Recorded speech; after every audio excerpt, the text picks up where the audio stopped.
Which reminds me, I need to buy a pantsuit. Is there pantsuits? Is there pantsuits for men?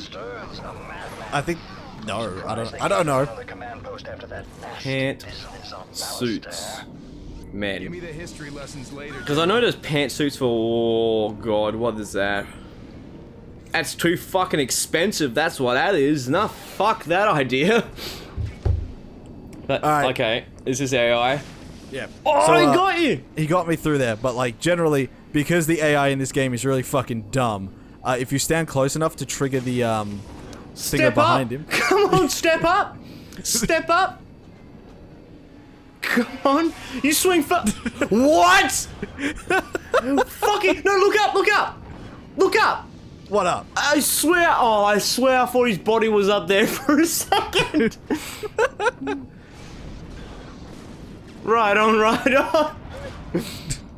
Got dash right into that one. I was better to be like, fuck. Step up. No, you swing first.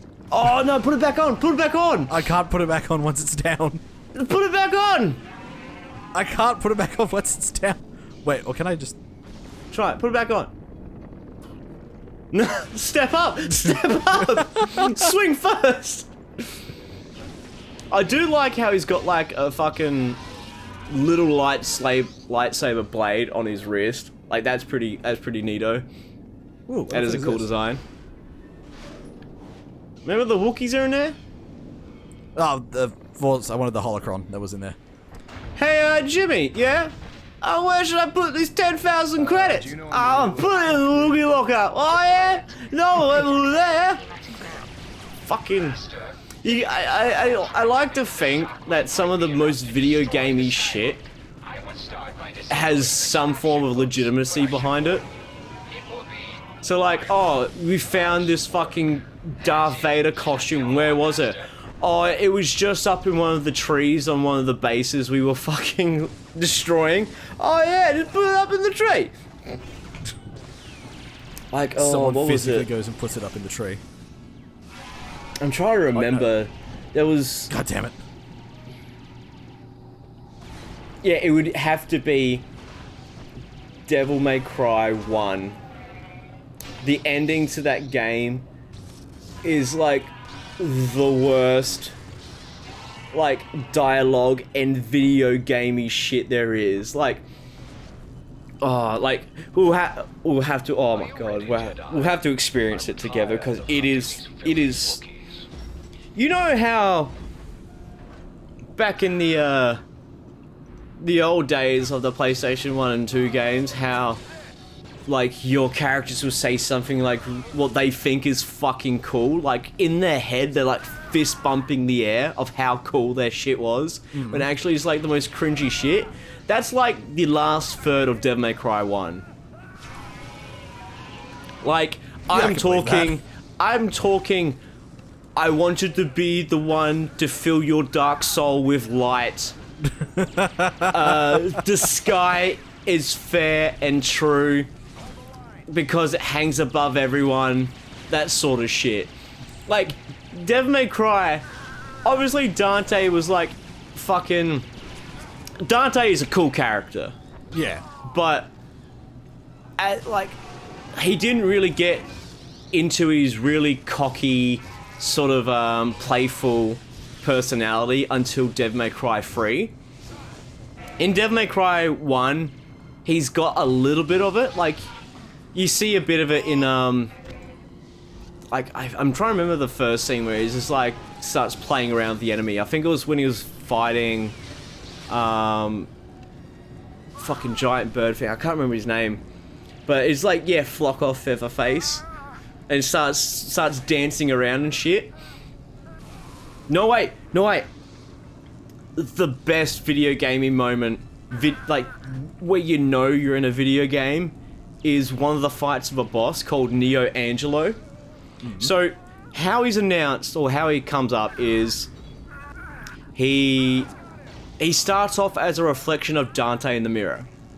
Yeah. And then Dante turns around, his reflection's acting on its own. He's all like, what's this? And then, like, Dante's mirror clone walks out of the mirror and then turns into, like, Neo Angelo, which is like this really cool sort of angelic demon armor thing.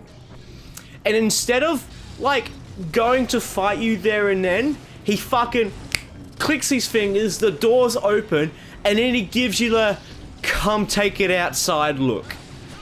Like legit, like moves his head in the direction of the door going, let's go out here and fight. Come take it outside. Like, this is the most video game shit there is. It is so fucking cool and so weird at the same time, because like there is like a drastic tone switch in between what you were doing beforehand, which is fighting like a lava spider, and then like you start fighting one-on-one with Neo Angelo, which is basically like, hey, look, like, let's do this video game duel bullshit. It's so fucking good. But Devil May Cry 2 has none of that. It's stupid. Don't play Devil May Cry 2. Yeah, it's the game that spawned this franchise. No, Devil May Cry 1's the game that spawned the franchise. Yeah. Devil May Cry 2 just tonally is different, and on a gameplay level is broken. The guns are the most busted weapon in that game, and is literally required to beat a couple of bosses. Because there are some bosses that are just sort of out of your reach, so you literally just spam your pistols to defeat the boss. Oh, that sounds And shit. the bosses are so, like, creatively numb. Like, oh, there's an infested helicopter, which is a helicopter which looks like a helicopter which looked like it's painted with flesh, but not like a cool way. It just looks, it's got some like sort of stripy shit onto it, and it's like, okay, so it's just a helicopter with a camo paint, cool. And it's like, oh, but what about the other boss, the infested tank? Okay, it's just a tank with the same color scheme. Yep. Alright, what about the final boss, which is just a guy, and nothing really special about him. It's fucking... The game is not even a so bad it's good thing, it's just bad and boring. And that's why no one likes it. Ooh. Eat up, Senator. Oh, fuck yeah. That's raw. Why are you keeping me here? That's like a big chunk of salmonella. Mate, you have not seen a guy... You're something to trade if Darth Vader. Oh, what the fuck's that thing on the right? The blue thing. And if you're thinking That's one of the things we killed before when we went to go fight the red chick. That looks like the abortion that came back. They're a But fan yes, club now. Pay Money Wubby did a video recently about like some shit that his fans send him. It's literally a video of a guy just like eating raw livers, and he's just, you can hear the chomp smack like Oh. like. So he's like, oh, look at this, like literally like 5 livers laid out in front of me. And he's got like a little dish of what looks to be probably like vinegar with something in it. And he grabs a raw liver. Like a raw liver's like more than a fucking handful. And he just lightly, caressingly dips it in this dip, like just the tip of it. And then he just starts going to town on liver. As if that fucking little seasoning he just dipped it in changed fucking anything. And he's just going to town on these raw ass livers. Like, depending on what she threw him, it could be a liver. That's a good source of vitamin A. But then the guy in the video is like, hey, don't eat a lot of liver. You could get like vitamin A toxicity. Oh, that's just fucking perfect. I wonder what, actually, let's see what vitamin A toxicity does to you. Because I know eating too much carrots can change your skin color. Really? I'm gonna double check that because Like, I have a friend who has done so, like, that. cool ass skin colors, or just like you just turn orange? Like orange. Ugh. Eating too many carrots. I'm spending so much time trying to get that thing up there, but I wanna start my rant now. Hold up. eating too many carrots can actually turn your skin orange. When you consume too many carrots or sweet potatoes, pumpkins, or anything insanely high in carotene, excess beta carotene will enter the bloodstream, be stored under the skin, thus giving a yellow-orange tint. Alright, now go. Alright, so, you know that video I showed you beforehand? Yes, alright, so give us context of the video we watched. Alright, so the context video I watched was from Star Wars The Last Jedi. And that there was the scene in which, fucking, what do people call her? Oh, right. The feminist dance theory librarian, the lesbian librarian, I'm gonna call her the lesbian librarian, the fucking pink-haired bitch, decides that, hyperspace is going to stop working the way it has worked in every other bit of Star Wars canon, and is now going to work according to Disney logic. Now, hyperspace, according to Disney logic, means something just travels really, really fast. That's all it is. Hyperspace, according to Star Wars canon, is a different version of subspace that needs to be calculated, and it has like set entry points. That's why a lot of Star Wars stuff during the Clone Wars, like if you watch the Clone Wars TV series, if you play any of the other Star Wars games that have like any relation to like politics or anything in it, they'll start talking about the like hyperspace lanes and how important they are to like the survival of like, you know, trade routes and shit like that. Hold up. Let's all give a fucking oral mention to that guy who literally just spiked you like a fucking football. Go on. Yeah. So that's how important they are. So you can only enter hyperspace if you have a hyperdrive, which is like a giant computer that controls the ship while it's moving at faster than light speed, and you can only enter hyperspace at certain points in space itself. Like, imagine every planet has like a sphere around it. Not like right up around it, but like say twice or three times the distance from us to the moon. Yeah. And that's where like the hyperspace link will begin.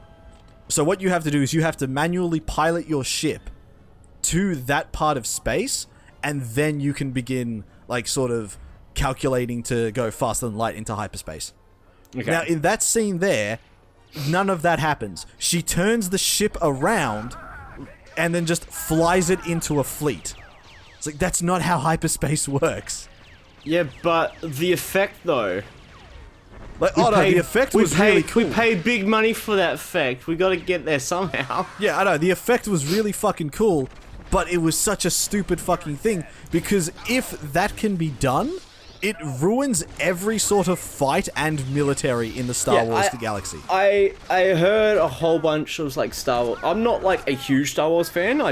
I mind it moderately as like just a casual Star Wars person, but I hear like everyone who's talking about Star Wars is like, this is not how hyperspace works. Like, no one has sort of explained to me how it works, but hearing it makes sense, as when she entered hyperspace, she just moved the ship really, really fast from one place to another, whereas the Star Wars hyperspace, by the sounds of it, is like, you kind of have to enter an entrance to get into hyperspace, rather than you can just go straight into hyperspace anywhere.